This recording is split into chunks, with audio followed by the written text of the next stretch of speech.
একইভাবে আজ এই এলাকাতেও একই সমস্যা রয়ে গেছে, যা আপনাদের সন্তান আমিনুল আমাদের ধানের প্রার্থী একটু আগে তার বক্তব্যে বলেছে। আপনাদের সামনে শুধু আজ এতটুকু বলতে চাই, আমার এলাকায় আমি এই সমস্যা যেভাবে সমাধানের চেষ্টা করব, ইনশাআল্লাহ পাশে আমার ঢাকা 16, কাজেই এই এলাকায় এই সমস্যার মধ্যে যারা আছেন ঠিক একইভাবে তাদের জন্য এই সমস্যার সমাধানের চেষ্টা করব ইনশাআল্লাহ। বিএনপি সরকার গঠন করলে ধীরে ধীরে এই এলাকার মানুষের যে থাকার সমস্যা আছে, উপস্থিতির যে সমস্যা আছে, সেই সমস্যা আমরা সমাধান করব ইনশাআল্লাহ।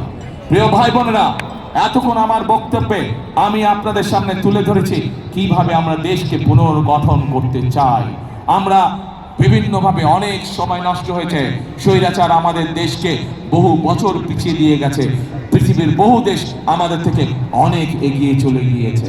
এখন প্রিয় ভাই বোনেরা, আমাদের সামনে যে কোনো মূল্যে আমাদেরকে পরিশ্রম করতে হবে, যে কোনো মূল্যে আমাদেরকে আমাদের দেশকে গড়ে তুলতে হবে। কারণ আপনারা, আমরা সকলে, এই দেশই হচ্ছে আমাদের প্রথম, এই দেশই হচ্ছে আমাদের শেষ ঠিকানা।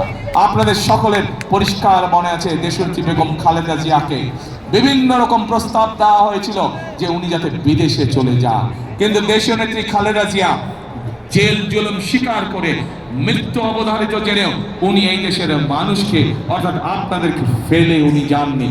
জীবনের শেষ দিন পর্যন্ত উনি আপনাদের সাথে ছিলেন। প্রিয় ভাই বোনেরা, সেই জন্যই এই দেশকে আমাদের গঠন করতে হবে, যাতে এই দেশের সন্তানরা সুশিক্ষা পায়। এই দেশকে গঠন করে গড়ে তুলতে হবে যাতে এই দেশের মানুষ এই দেশেই কম বেশি সহজেই চিকিৎসা পায়। এই দেশকে আমাদের গড়ে তুলতে হবে, পুনর্গঠন করতে হবে, যাতে এই দেশের সন্তানেরা লেখাপড়া শেষ করার পরে এই দেশেই তাদের ব্যবসা বাণিজ্য কর্মসংস্থানের ব্যবস্থা করতে পারে।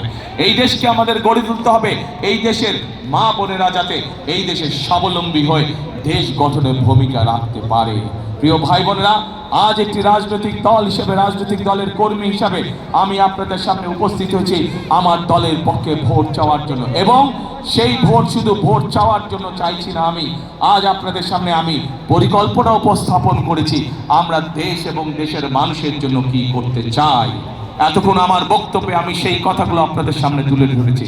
প্রিয় ভাই বোনেরা, উপস্থিত মুরব্বীবর্গ, উপস্থিত মা বোনেরা, এখন আমি আপনাদের কাছে জানতে চাই, আমার পরিকল্পনা তো আমি আপনাদের সামনে বলেছি, কিন্তু ভাই বোনেরা, ঢাকা 16 আসনের মানুষের পরিকল্পনাটা কি? আপনাদের পরিকল্পনা কি? ধানের শীষ। কে? ধানের শীষ। 12 তারিখে আপনারা যদি আমাদেরকে ধানের শীষে ইনশাল্লাহ ভোট দিয়ে দেশ পুনর্গঠনের সুযোগ দেন, এতটুকু আমি আপনাদেরকে বলতে পারি, বিএনপি যেমন অতীতে সকল সময় দেশ এবং দেশের মানুষের সাথে ছিল, ইনশাল্লাহ আগামী দিনেও দেশ এবং দেশের মানুষের পাশে বিএনপি থাকবে। আজ আমরা এই ঢাকা 16 আসনে দলের পক্ষ থেকে আমরা আমাদের দলের কর্মী, আপনাদের এই এলাকার সন্তান আমিনুলের হাতে আমি এই ধানের শীষ আজকে তুলে দিয়েছি। আপনারা আমিনুলকে 12 তারিখ পর্যন্ত দেখে রাখুন, আমিনুলকে আপনারা দায়িত্ব দিন। আমিনুল দায়িত্ব, এলাকার মানুষের দায়িত্ব। ইনশাল্লাহ আমিনুল জিতলে পরে, ধানের শীষ জিতলে পরে 13 তারিখ থেকে আমিনুল এলাকার মানুষের দেখভাল করছে কিনা, এলাকার উন্নয়নে কাজ করছে কিনা, সেইটি দেখার দায়িত্ব ইনশাল্লাহ আমার। প্রিয় ভাই বোনেরা, আগেই বলেছি আমি আপনাদের প্রতিবেশী হিসাবে ঢাকা 16 দেখার দায়িত্ব আমার দায়িত্বের মধ্যে পড়ে।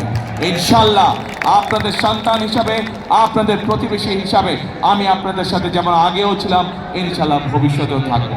প্রিয় ভাই বোনেরা, বক্তব্যের শেষে আবারও আমি আমার আমিনুলের জন্য, আমাদের দলের ধানের শীষের জন্য সামগ্রিকভাবে এইখানে যত মানুষ উপস্থিত আছেন, আপনাদের মাধ্যমে আপনাদের যে সকল আত্মীয় স্বজন বন্ধু বান্ধব সারা বাংলাদেশে ছড়িয়ে ছিটিয়ে আছে, আপনাদের মাধ্যমে তাদের সকলকে ধানের শীষের জন্য ভোট চেয়ে আমার বক্তব্য শেষ করছি। ইনশাল্লাহ সকলে ভালো থাকবেন, আমার জন্য দোয়া করবেন, আমিও দোয়া করবো আপনারা যাতে ইনশাল্লাহ সকলে ভালো থাকবেন। আল্লাহ হাফেজ। বাংলাদেশ জিন্দাবাদ, বাংলাদেশ জাতীয়তাবাদী জিন্দাবাদ।